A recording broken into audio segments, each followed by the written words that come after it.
Halo teman-teman seni rupa semuanya. Di sini saya Muhammad Syekh Busuri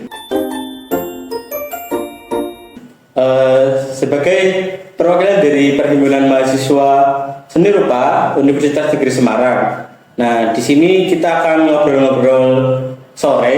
Ini karena jamnya sore, mungkin tayangnya nggak tahu sore, malam atau pagi, tapi ini ngobrol sore bersama salah satu dosen dari jurusan seni rupa sekaligus pembina Hima. Mungkin Bapak bisa menceritakan sedikit profilnya nih, kayak nama, terus background pendidikan, organisasi kan kita ya, lembaga kesenian atau apapun, Pak. Silakan profil singkat saja, Pak. Oke, baik, selamat sore. Assalamualaikum warahmatullahi wabarakatuh. Waalaikumsalam. Perkenalkan, saya Arifianto, SSN MSN. Saya adalah salah satu dosen yang mengajar di jurusan seni rupa, yang utamanya home base-nya itu adalah di prodi DKV D3, Desain Komunikasi Visual D3. Kemudian saya mulai mengajar di Universitas Negeri Semarang sejak 2018. Ya. Background pendidikan saya itu dari S1-nya di ISI Surakarta dan S2-nya juga sama di ISI Surakarta, mengambil penciptaan seni khususnya di bidang seni lukis. Kemudian mulai tahun ini di 2025 mendapatkan amanah untuk menjadi pendamping Hima untuk teman-teman Hima, organisasi Hima ya, yang saat ini saya terlibat dan juga mendampingi kegiatan mahasiswa. Begitu mungkin ya perkenalan singkat dari saya. Jadi besok kalau misal teman-teman masuk seni rupa UNES atau yang sudah masuk seni rupa UNES itu bisa bertemu Pak Arif di matkul lukis dasar dan lukis lanjut untuk yang PSR. Emang spesialisasinya di lukis. Kebetulan aliran gaya Pak Arif ini kubistik ya, Pak? Ya, ada sentuhan kubistiknya, keren. ada surrealisnya juga, ada imajinatif ya. Eksplorasi banget, kayak nggak kaku lah, mungkin nggak kaku, apa sih, anti mainstream, bukan anti mainstream juga. Pokoknya masih bisa dinikmati estetik dan juga pure dari karya otak beliau, maksudnya dari ide dan imajinasi beliau. Kita bisa melihat karya-karyanya. Ada Instagram, Pak? Ada. Atau blog pribadi? Instagram, Facebook ada, kemudian website juga ada di arifianto.com ya. Atau browsing aja di Arifianto Fine Art ya, Arif Fine Art ya, nanti keluar di Instagram. Bisa dicek dan di link ya, di follow ya, bisa langsung saja. Karena ini podcast, tentunya ada bincang-bincang, pertanyaan-pertanyaan. Kita punya beberapa pertanyaan yang sudah kami kumpulkan dari teman-teman mahasiswa nih, Pak. Oke, semoga bisa menjawab baik ya. Nih, kita awal-awal pertanyaannya dari pertanyaan terkait mahasiswa baru nih. Nah, menurut Pak Arif sendiri nih, selaku dosen, apakah yang menjadi tantangan awal bagi mahasiswa yang baru mulai kuliah di seni rupa? Ini kan Bapak mengajar seni lukis dasar dan lanjut. Nah, pasti kelihatan di lukis dasar seperti apa karakter mahasiswanya, Pak? Oke, baik, izin menjawab ya. Ya, silakan, Pak. Untuk karena background saya itu dari seni lukis ya, jadi mata kuliah yang saya ampu untuk mata kuliah pokoknya itu adalah lukis dasar dan juga lukis lanjut ya. Itu muncul di prodi pendidikan seni rupa ya. Sedangkan beberapa mata kuliah lain yang saya ampu nanti yang nantinya akan ketemu dengan saya itu di mata kuliah ilustrasi. Ada ilustrasi dasar, ilustrasi cerita, ilustrasi teks ya, ilustrasi pengembangan, ilustrasi kreatif dan sebagainya, sampai gambar ya, gambar imajinatif, gambar binatang ya, pokoknya yang berhubungan dengan objek secara langsung, sketsa juga ya. Jadi lebih mendominasi mata kuliah praktek yang saya ampu ya. Di lain itu juga ada mata kuliah teori, diantaranya adalah mata kuliah seni rupa mancanegara, pengantar seni rupa, kuratorial, dan juga kajian seni gambar. Itu beberapa mata kuliah yang mungkin nanti bisa bertemu dengan saya di mata kuliah tersebut. Menjawab terkait dengan pertanyaan yang sudah disampaikan bahwa biasanya untuk mahasiswa baru itu relatif backgroundnya itu kan berbeda-beda, bukan hanya dari SMK yang dia memang belajar seni rupa sejak awal, tetapi yang datang ke sini itu ada yang macam-macam ya background pendidikannya. Jadi tantangannya adalah tentunya bagaimana mereka dikenalkan dengan hal yang baru tentunya terkait dengan kesenirupaan. Maka dari itu biasanya saya di mata kuliah dasar yang saya ampu, yang dalam hal ini adalah mata kuliah teori itu pengantar seni rupa, saya seringkali menanya untuk background dari masing-masing gitu ya, agar kita mengetahui sejauh mana pengetahuannya terkait dengan bidang kesenirupaan, karena itu yang nantinya akan terus menerus mereka pelajari di sini, terlepas dari prodi pendidikan seni rupa, desain komunikasi visual D3 maupun seni rupa ya. Prodi seni rupa itu sendiri juga memiliki 3 konsentrasi di sini, ada seni lukis, ada gambar, dan juga ada desain komunikasi visual. Yang belakangan ini justru malah yang mendominasi itu adalah desain komunikasi visual ya. Tetapi menjawab terkait dengan tantangan itu, tentunya yang pertama kita mengenalkan merubah paradigma yang tadinya dari siswa yang dia belajar secara heterogen agar lebih fokus lagi mendalami beberapa hal yang tentunya kesenirupaan gitu ya, secara dasar terlebih dahulu. Berarti kita mengajarkan basic dari kesenian ini. Kalau misal dikenalkan terlebih dahulu, gitu.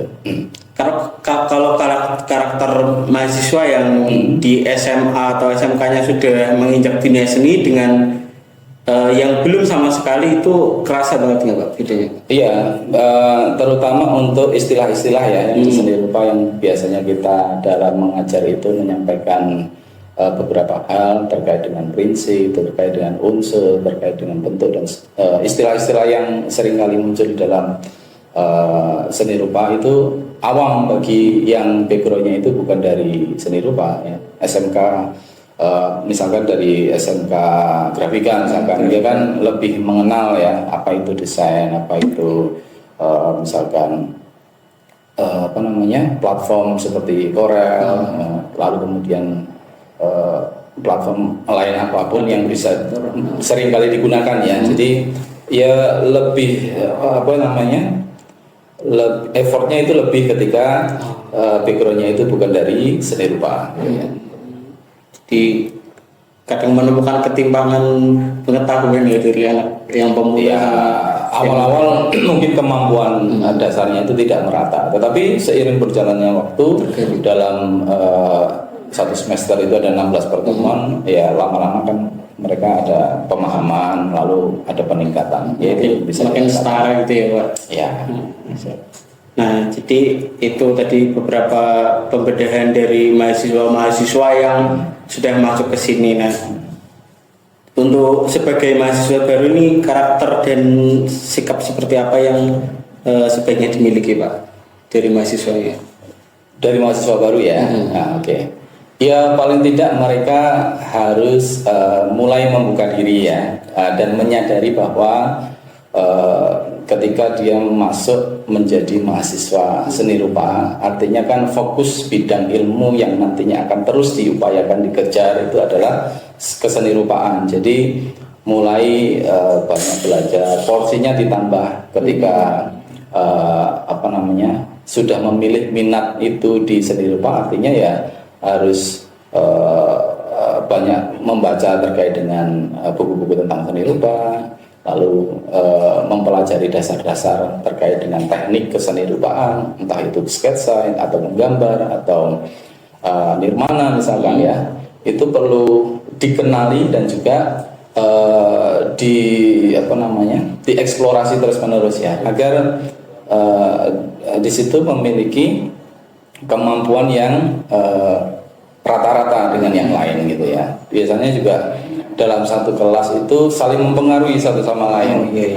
Bukan berarti yang backgroundnya dari seni rupa itu akan lebih unggul, belum tentu. Malah dari yang non seni rupa, karena ketertarikannya lebih besar, itu ambisinya akan justru malah mengalahkan yang lain. Jadi jangan berkecil hati yang backgroundnya bukan dari seni rupa, ketika datang ke sini kuliah di UNES gitu ya, nanti akan mendapatkan banyak hal yang baru untuk yang asik untuk dipelajari gitu ya. Jadi intinya tekad dan niatnya tuh kadang yang mau mempengaruhi hasil akhir dari pelajarinya, Pak. Betul. Kalau niatnya sama tekadnya udah kendor-kendoran, ya udah mau gimana lagi. Di sini kita belajar bersama. UNES mewadahi mahasiswa seni rupa yang niat dan apa ya, niat dan ya pokoknya niat kuliah lah, bukan niat untuk main-main, bukan niat untuk nongkrong dan sebagainya. Yang benar-benar niat kuliah di seni rupa pasti akan jadi orang yang hebat nantinya. Ya. Pertanyaan selanjutnya terkait visi pendidikan seni rupa di Universitas Negeri Semarang. Pertanyaannya terkait dunia seni kontemporer nih Pak. Dalam kurikulum untuk mahasiswa baru nih, prodi seni rupa itu menyikapinya bagaimana Pak? Kayak apakah update terus dengan kurikulum-kurikulum pendidikan seni yang lebih apa istilahnya, lebih relate sama dunia seni rupa modern Pak? Oke. Ya tentunya ya, karena kita sebagai akademisi tentunya di samping mengembangkan keilmuan, semua mata kuliah yang diajarkan di seni rupa ini, baik teori maupun praktek, selalu update ya dengan perkembangan zaman, dengan perkembangan Gen Z juga ya, bagaimana mereka mengadaptasi. Yang nanti kita siapkan itu kan tentunya ilustrator, desainer, seniman dan sebagainya yang nantinya akan menjawab tantangan zaman di era selanjutnya gitu ya. Jadi dalam materi perkuliahan baik melalui bahan ajar ataupun RPS selalu kita kembangkan ya, melihat perkembangan yang saat ini terus lajunya semakin kencang. Itu biasanya diterapkan pada tema-tema yang disampaikan pada saat instruksi tugas atau pembahasan di dalam kelas gitu ya. Itu kita sisipi hal-hal yang bersifat kebaruan gitu ya, tentang tema, tentang hal apapun yang terjadi, kasus-kasus terbaru, bagaimana mahasiswa ini bisa membaca terhadap tema, lalu bagaimana mereka juga mensiasati kasus itu untuk diimplementasikan kepada karya-karya, entah karya apapun ya, karya desain, karya ilustrasi dan sebagainya. Itu mungkin sebagai alternatif atau cara kami sebagai pengajar untuk tetap menjaga kebaruan gitu ya, untuk mempersiapkan lulusan yang siap menghadapi tantangan zaman. Jadi mahasiswa yang lulus dari sini tuh nggak bakal ketinggalan dunia luar deh, nggak bakal tertutup sama dunia luar. Jadi UNES terus update terkait kurikulum ini, biar gimana sih biar lulusan mahasiswanya itu relate sama perkembangan dunia. Tentunya kan mahasiswa di sini setelah lulus akan diposisikan di masyarakat yang membutuhkan kerja seni, Pak. Betul. Tidak mungkin kita akan menjadi beban masyarakat. Kita akan lebih update dan kita akan lebih tahu mana suara masyarakat, cocok untuk masyarakat dan cocok untuk para seniman itu sendiri.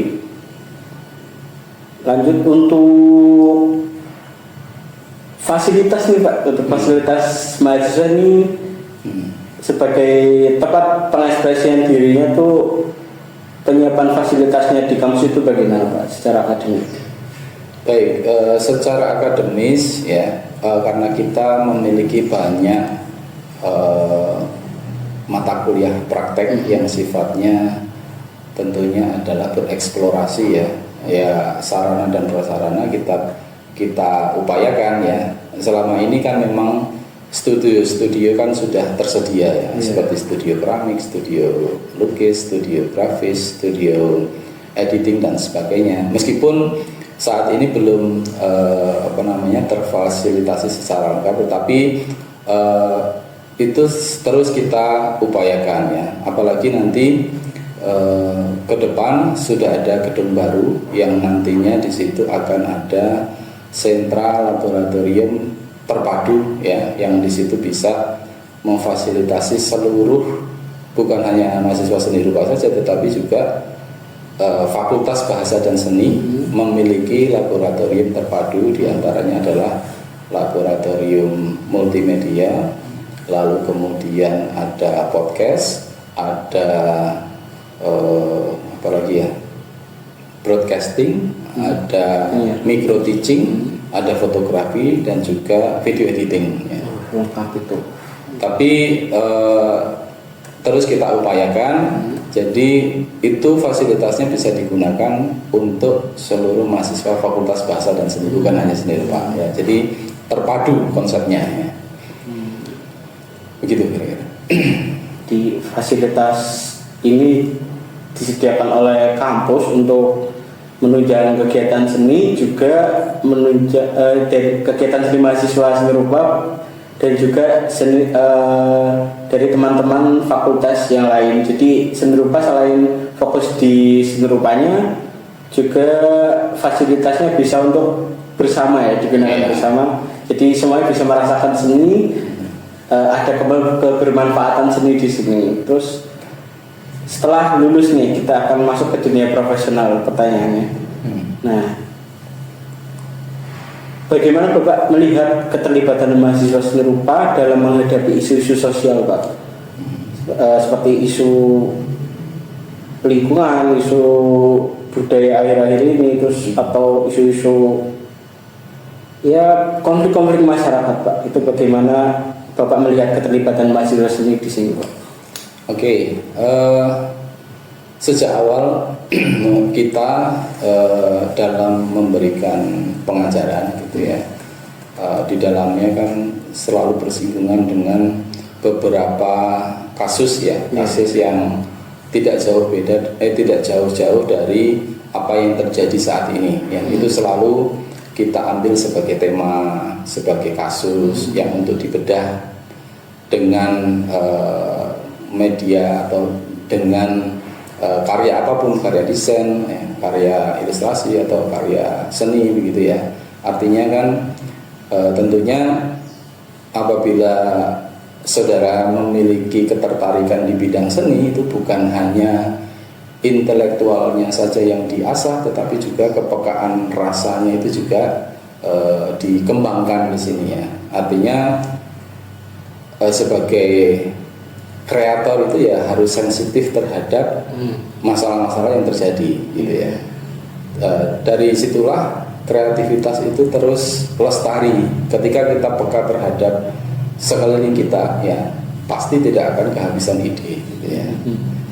Asalkan betul-betul membuka diri, mau untuk belajar ya. Belajar ini dalam hal ini adalah mempelajari dan juga merasakan hal yang terjadi, dan itu menarik sebuah kasuistik atau gagasan yang nantinya bisa diolah secara kreatif menjadi sebuah karya. Ya, konsepnya seperti itu. Gitu. Di mahasiswa seni ini terkenalnya itu punya kepekaan tinggi ya teman-teman. Jadi kalau misalnya cari pasangan hidup bisa ke seni rupa, anaknya peka-peka. Nah ini terkait kepekaan ini mungkin perlu dikumpulkan di awal ya Pak, bukan di awal Pak, kayak terus dilatih di setting ini. Nah ini tentunya akan berkaitan dengan portofolio. Nah tips dari Bapak nih, cara mahasiswa dalam membangun portofolio yang baik untuk siap masuk ke dunia profesional itu seperti apa Pak? Oke, saya sebagai pengampu mata kuliah praktek ya selalu atau terbiasa mengumpulkan ya seluruh hasil karya studinya, baik tugas harian, tugas UTS atau tugas UAS itu disajikan di akhir itu dalam bentuk portofolio. Semua mata kuliah yang sifatnya praktek yang saya ampu terutama ya. Jadi dari sini mereka harus sadar untuk menata profil dirinya. Jadi lulusan seni rupa itu tidak hanya senjatanya bukan hanya ijazah, tetapi portofolio yang betul-betul dibangun, yang bisa dengan portofolio tersebut bisa dibuktikan kepada khayal, kepada pengguna, kepada tempat mereka nanti bekerja bahwa memiliki kompetensi tidak hanya bisa dibuktikan dengan menggunakan ijazah saja, tetapi ada portofolio yang memang disusun atau disiapkan sehingga itu bisa ditunjukkan ketika mereka berbicara tentang kompetensinya di bidang desain gitu ya, karya-karya desainnya juga harus bagus, karya-karya desainnya juga tersaji dengan rapi dan ada peningkatan setiap semester gitu ya. Dan mata kuliah praktek di seni rupa itu cukup banyak sekali. Jadi paling tidak dari sekian banyak mata kuliah praktek, apabila mahasiswa itu sadar dari awal untuk mengumpulkan itu hasilnya akan menjadi senjata yang luar biasa untuk bisa membuktikan kepada orang bahwa mahasiswa tersebut memiliki kompetensi yang dibuktikan melalui portofolio gitu kira-kira. Jadi portofolio ini emang sangat penting buat para seniman karena ini cerminan kita gimana kinerja kita. Jadi dari dosen-dosen seni rupa akan membantu mengarahkan untuk menyusun kegiatan belajar ya, nantinya pasti dalam belajar itu menghasilkan karya, akan dibantu dibimbing dikemanakan karya ini, terus bagaimana personal branding kita di luar sana ya Pak. Iya, seperti itu. Di sini pasti akan disiapkan untuk setelah lulus nggak cuma dapat gelar yang itu aja, kita juga punya portofolio banyak yang bukan mungkin lagi, malah pasti digunakan di dunia kerja. Amin. Nah, terus ini ada pertanyaan lagi tentang pikiran kritis dan karakter mahasiswa nih Pak. Nah, tantangan terbesar dalam membentuk mahasiswa seni yang tidak hanya terampil teknis tapi juga tajam secara intelektual, itu tantangannya apa Pak kira-kira Pak? Oke, menjawab terkait dengan hal yang kritis ya.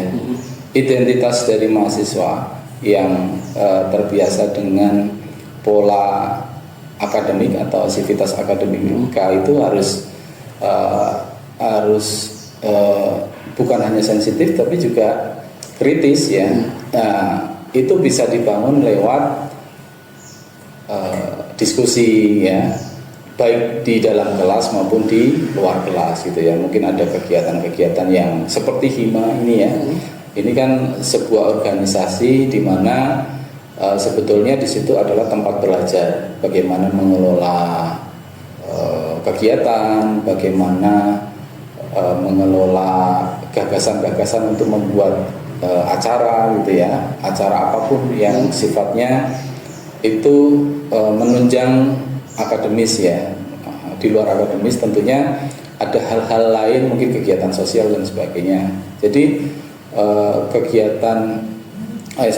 untuk hal yang kritis ini harus dibangun lewat diskusi-diskusi kecil ya, diskusi-diskusi yang ringan gitu ya.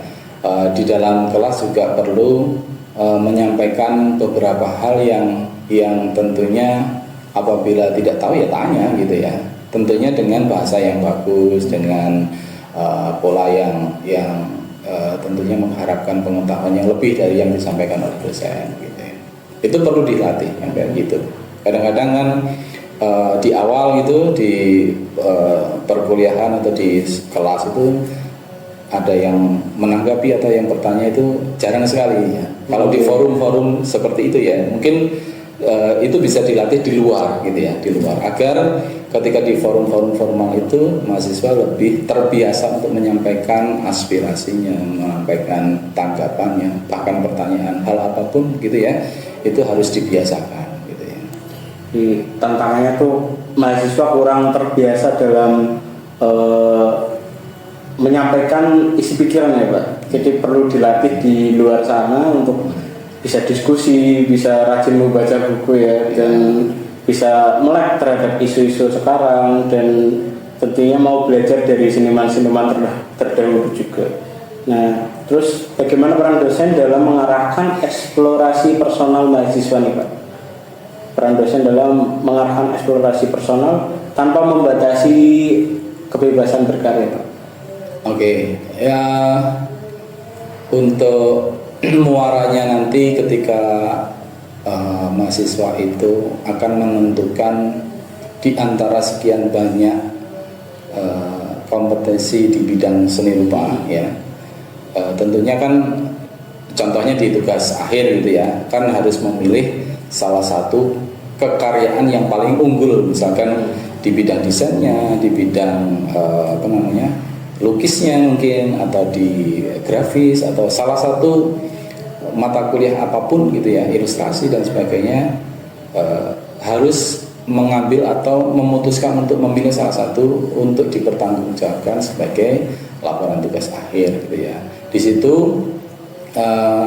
melalui bimbingan akan didampingi secara intens bagaimana mahasiswa itu berproses untuk secara kreativitas itu diarahkan menjadi memiliki visual yang berkarakter gitu ya, yang memiliki identitas. Kalau membahas tentang tema tertentu, lalu kemudian visualnya juga diarahkan dengan gaya visual tertentu ya. Jadi itu ruang-ruang untuk memberikan pendampingan secara intens kepada mahasiswa. Jadi biasanya di akhir itu akan terus kelihatan ya bagaimana mahasiswa nanti akan hasil akhirnya itu menjadi seorang kreator yang memiliki kekhasan di dalam karya visualnya tentunya. Karena memang goalnya itu, ya, goalnya itu. Kira-kira seperti itu. Jadi sebagai dosen seni rupa pastinya akan mengarahkan bagaimana para mahasiswa, seperti pas saya mendapatkan makul lukis dari Pak Arif ini,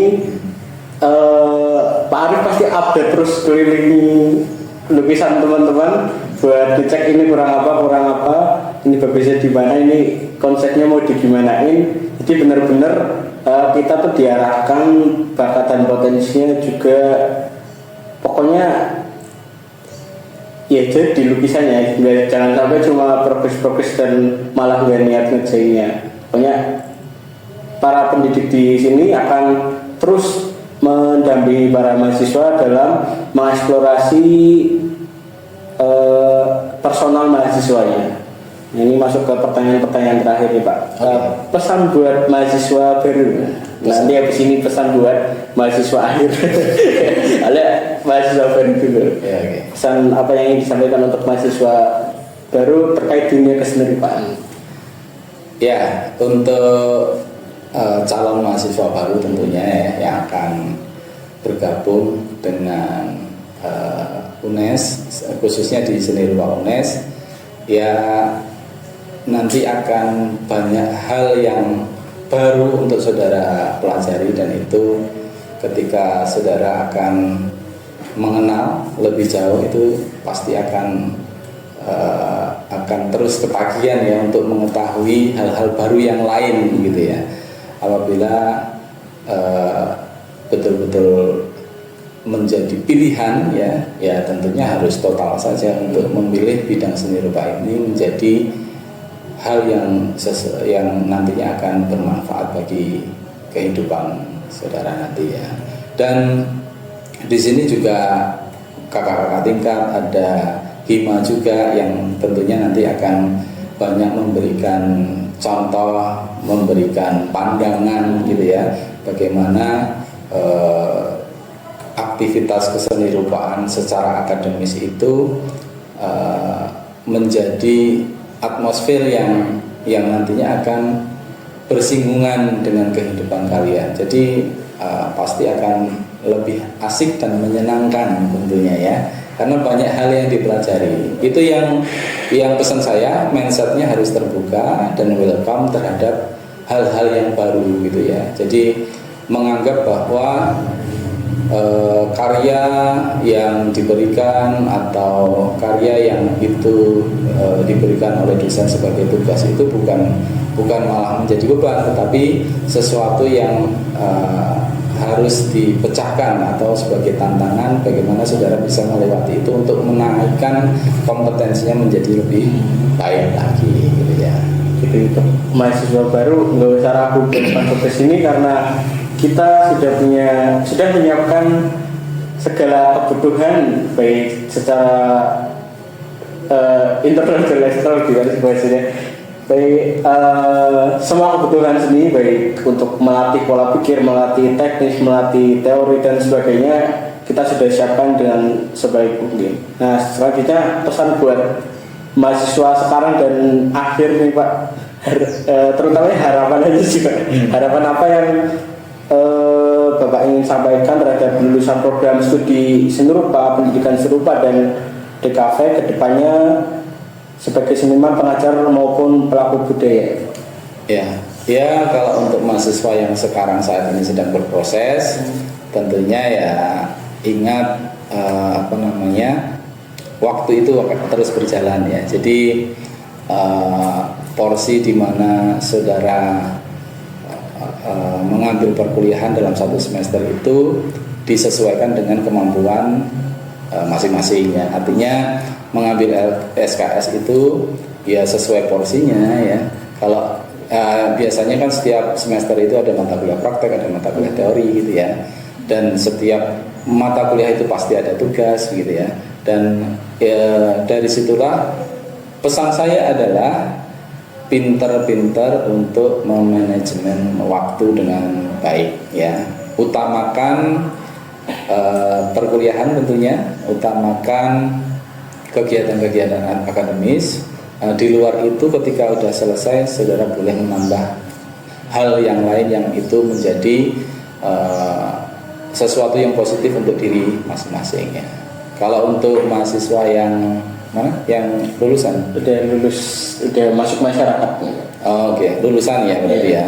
Ya tentunya jangan lupa terhadap sivitas UNES ya, khususnya seni rupa, untuk memberi gambaran yang baik bagaimana lulusan itu bisa digunakan oleh masyarakat gitu. Kalau misalkan ada pertemuan-pertemuan bisa diundang atau datang memberikan atau share pengalaman atau share pencapaiannya kepada adik-adik tingkat agar termotivasi untuk menjadi lebih baik gitu ke depannya. Minimal samalah dengan alumni-alumni yang sudah menjadi atau sudah sukses begitu ya. Kira-kira seperti itu. Jadi untuk teman-teman yang masih berkuliah untuk tidak terlena dengan kehidupan kuliah yang sangat wow ini ya. Terus untuk para kakak tingkat yang sudah lulus ataupun mau lulus itu tentunya harus siap dan mengingat kembali apa yang sudah dipelajari di perguruan ini. Jadi ya tidak merusak nama baik lah terutama ya, dan juga terus berkembang dan terus mengabdi untuk masyarakat, berguna di masyarakat, jadi di masyarakat. Nah itu saja mungkin beberapa pertanyaan dari teman-teman mahasiswa. Kita sudah sampai di akhir sesi. Arahan sudah, doa sudah. Ya, nggak ada lagi di sini. Ada lagi mungkin besok di perkuliahan atau di kesempatan lain Dari saya cukup sampai di sini dan dari Pak Arus sampai di sini kita akhiri. Terima kasih buat teman-teman yang sudah menyaksikan. Jangan lupa untuk follow IG Bima Seni Rupa, subscribe YouTube-nya, follow TikTok-nya. Di situ ada banyak informasi terkait dengan dunia seni rupa, terutama di Universitas Negeri Semarang. Itu saja. Sekian dari saya. Wassalamualaikum warahmatullahi wabarakatuh. Waalaikumsalam.